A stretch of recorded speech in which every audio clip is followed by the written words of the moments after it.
Tagore is telling that when I saw how Britishers so valiantly, ಎಷ್ಟೊಂದು ಶೌರ್ಯದಿಂದ they protected their country against Spain, when I see that, I see it is the true spirit of British race. Originally, British race was like this.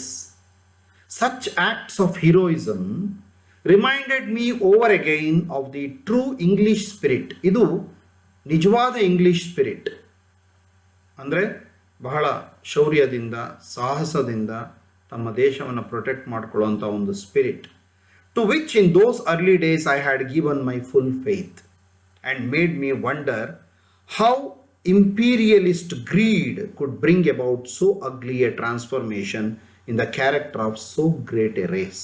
English race was great ಅಂತ ಹೇಳ್ತಾರೆ Tagore. Earlier days it was a great race. ಬಹಳ ಒಂದು ಒಳ್ಳೆ ಬಹಳ ಒಂದು ಅದ್ಭುತವಾದಂಥ ಒಂದು ಸಮುದಾಯ ಆಗಿತ್ತು. ಆದರೆ ಬರ್ತಾ ಬರ್ತಾ ಏನಾಯಿತು ಅಂತಂದರೆ they transformed into a different race because of imperialist greed. ಸಾಮ್ರಾಜ್ಯವನ್ನು ವಿಸ್ತಾರ ಮಾಡುವಂತಹ ದುರಾಸೆಗೆ ಬಿದ್ದರು ಅವರು. ಅಂದರೆ ತಮ್ಮ ಒಂದು ಬ್ರಿಟಿಷ್ ಕಿಂಗ್ಡಮನ್ನು ಎಲ್ಲ ಕಡೆಗೂ ವಿಸ್ತರಿಸಬೇಕು ಅನ್ನುವಂಥ ಒಂದು ದುರಾಸೆಗೆ ಬಿದ್ದು, ಈ ದುರಾಸೆಯಿಂದಾಗಿ ಅಂಥ ಒಂದು ಒಳ್ಳೆಯ ರೇಸ್ ಇವತ್ತು ಈ ಒಂದು ಸ್ಥಿತಿಗೆ ತಲುಪಿದೆ. ಸ್ವಾರ್ಥಿಗಳಾಗಿ ತಾವು ಯಾವ ದೇಶವನ್ನು ಆಳ್ತಾ ಇದ್ದೀರೋ ಆ ದೇಶದ ಎಲ್ಲ ಸಂಪನ್ಮೂಲಗಳನ್ನು ಲೂಟಿ ಮಾಡುವಂಥ ಲೂಟಿಕೋರರಾಗಿ ನನಗೆ ಅವರು ಕಾಣಿಸೋದಕ್ಕೆ ಶುರುವಾಗಿದೆ ಅಂತ. Such is the tragic tale of the gradual loss of my faith in the claim of the European nations to civilization. ಇದನ್ನೆಲ್ಲ ನೋಡಿದ ಮೇಲೇ Tagore is telling that I am losing faith in their explanation of civilization. And I am losing faith, and I am understanding the fact that these European countries, these people are not civilized. They claim that they are civilized, but in reality, they are not civilized. In India, the misfortune of being governed by a foreign race is daily brought home to us, not only in the callous neglect of such minimum necessities of life as adequate provision for food, clothing, education, and medical facilities for the people, but in an even unhappier form in the way people have divided themselves. Tagore is telling that because we were ruled by British people, it is not only the basic necessities like food, clothing, education, and medical facilities, ಆಹಾರ ಆಗ್ಬೋದು, ಬಟ್ಟೆ ಬರೆ ಮತ್ತು ಶಿಕ್ಷಣ ಮತ್ತು ವೈದ್ಯಕೀಯ ಸೌಲಭ್ಯಗಳು, ಇದೆಲ್ಲದರ ಕೊರತೆ ಆಗೋದಕ್ಕಿಂತ ಹೆಚ್ಚಾಗಿ I am unhappy because of the fact that our own people are divided by the British. ಅಂದರೆ ನಮ್ಮ ದೇಶದಲ್ಲಿ ಒಗ್ಗಟ್ಟಿಂದ ಇರಬೇಕಾದಂಥ ಜನ ಒಬ್ರನ್ನ ಕಂಡ್ರೆ ಒಬ್ರಿಗಾಗಲ್ಲ, ಒಂದು ಜಾತಿಯನ್ನು ಕಂಡ್ರೆ ಇನ್ನೊಂದು ಜಾತಿಗಾಗಲ್ಲ, ಒಂದು ಪಂಗಡನ ಕಂಡ್ರೆ ಇನ್ನೊಂದು ಪಂಗಡಕ್ಕಾಗಲ್ಲ. This division of society is a real worry for Tagore. The pity of it is that the blame is laid at the door of our own society. So frightful a culmination of the history of our people would never have been possible but for the encouragement it has received from secret influences emanating from high places. ನಮ್ಮ ದೇಶದ ಈ ಒಂದು division of society and British very intelligently they put the blame on us, on our society. ಅವ್ರು ಹೇಳ್ತಾರೆ ಬ್ರಿಟಿಷರು, ನಾವು ನಿಮ್ಮನ್ನು divide ಮಾಡಿಲ್ಲ, ನಿಮ್ಮ ಸಮಾಜದಲ್ಲಿ ನಿಮ್ಮ ಒಂದು ಸಂಸ್ಕೃತಿಯಲ್ಲಿ ನೀವೇ ಈ ಒಂದು ಡಿವಿಷನನ್ನು ಇಟ್ಕೊಂಡಿದ್ದೀರಾ. You have these class distinctions, you have these caste distinctions, we have not divided you ಅಂಥೇಳಿ ಬಹಳ ಸೀಕ್ರೆಟ್ ಆಪರೇಷನ್ ಥರ ಇದನ್ನು ಬಹಳ ಒಂದು ಹೈ ಲೆವೆಲಲ್ಲಿ ಎತ್ತರದ ಮಟ್ಟದಲ್ಲಿ ಭಾರತೀಯ ಸಮಾಜವನ್ನು ಅಧ್ಯಯನ ಮಾಡಿ ನಮ್ಮ ಇತಿಹಾಸದಲ್ಲಿದ್ದಂತಹ ಕುಂದುಕೊರತೆಗಳನ್ನೇ ದೊಡ್ಡದಾಗಿ ನಮಗೆ ತೋರಿಸಿ ನಮ್ಮ ಸಮಾಜವನ್ನು ನಮ್ಮ ಹೆಸರಿನಲ್ಲೇ ನಮ್ಮ ಸಮಾಜವನ್ನು ಒಡೆಯುವಂಥ ಕೆಲಸನ ಬ್ರಿಟಿಷರು ಮಾಡಿದರು ಅನ್ನೋದು ಟಾಗೋರ್ ಅವರ ಅಭಿಪ್ರಾಯ. One cannot believe that Indians are in any way inferior to Japanese in intellectual capacity.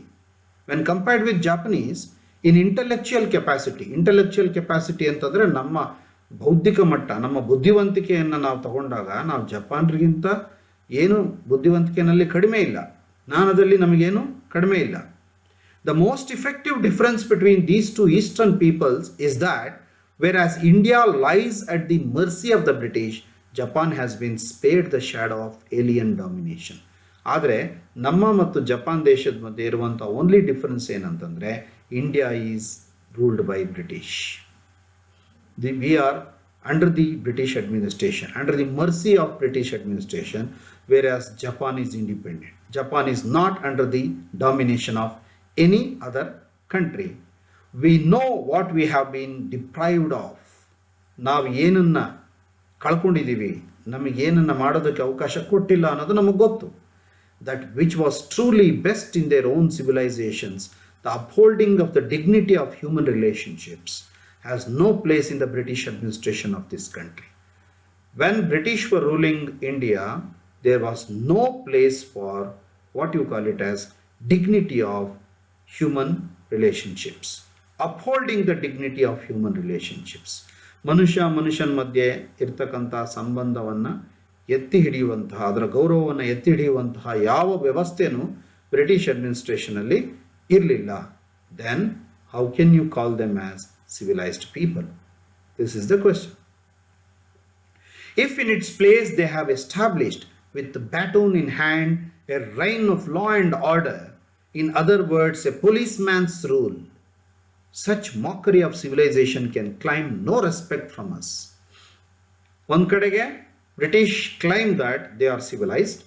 In another way, they are controlling the country in the name of law and order with baton in hand. ಅಂದರೆ ಕೈಯಲ್ಲಿ ಬಂದೂಕು ಹಿಡ್ಕೊಂಡು ಜನರ ಶಿಸ್ತನ್ನು ನಾವು ಪಾಲಿಸ್ತೀವಿ. We maintain the law and order of this country with the help of the police force. And it was almost like a policeman's rule. Is there any place for police rule in a society which we call it as civilized society?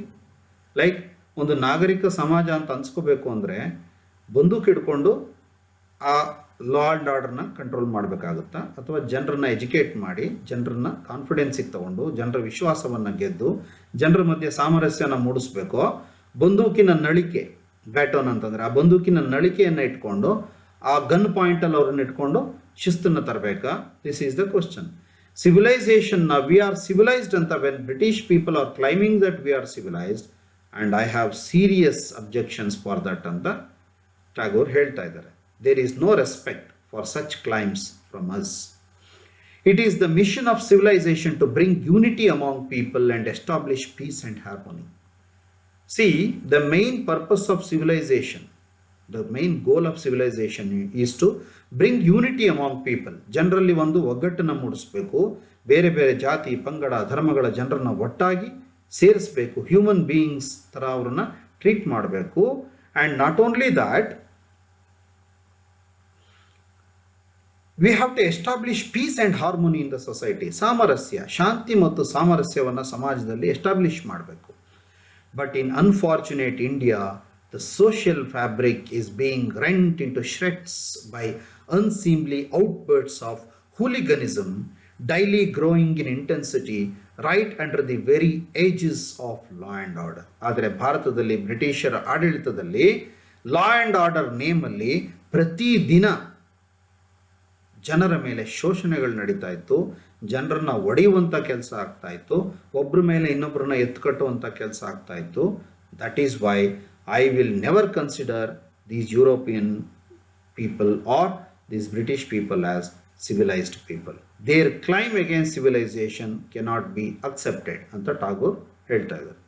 In India, so long as no personal injury is inflicted upon any member of the ruling race, this barbarism seems to be assured the perpetuity, making us ashamed to live under such an administration. ಈ ದೇಶದಲ್ಲಿ ಏನಾದರೂ ನಮ್ಮನ್ನು rule ಮಾಡ್ತಾ ಇರೋರನ್ನ ನಾವು ಈ ಕೂಡಲೇ ಅವರಿಗೆ ಬಹಳ ವೈಯಕ್ತಿಕವಾಗಿ, ಬಹಳ ದೊಡ್ಡ ಪ್ರಮಾಣದಲ್ಲಿ ಅವರಿಗೆ ನಾವು ಇಂಜುರಿ ಮಾಡದೇ ಇದ್ದರೆ, ಇದನ್ನು ನಾವು ಪ್ರತಿಭಟಿಸದೇ ಇದ್ದರೆ, this will continue for ever in India. And we are all ashamed of the fact that we are living under such an administration. ನಮಗೆ ನಾಚಿಕೆ ಆಗುವಂಥ ವಿಚಾರ, ಇಂಥ ಒಂದು ಆಡಳಿತದ ಕೆಳಗಡೆ ನಾವಿದ್ದೀವಿ ಅನ್ನೋದು ನಮಗೆ ನಾಚಿಕೆಗೇಡಿನ ವಿಷಯ ಅಂತ ಟಾಗೋರ್ ಹೇಳ್ತಾ he is concluding this chapter. I hope you have understood the aspects of this chapter. If the time permits, in the coming days, let me discuss this chapter or important questions of this chapter with you in coming video clips. Thank you for listening to me.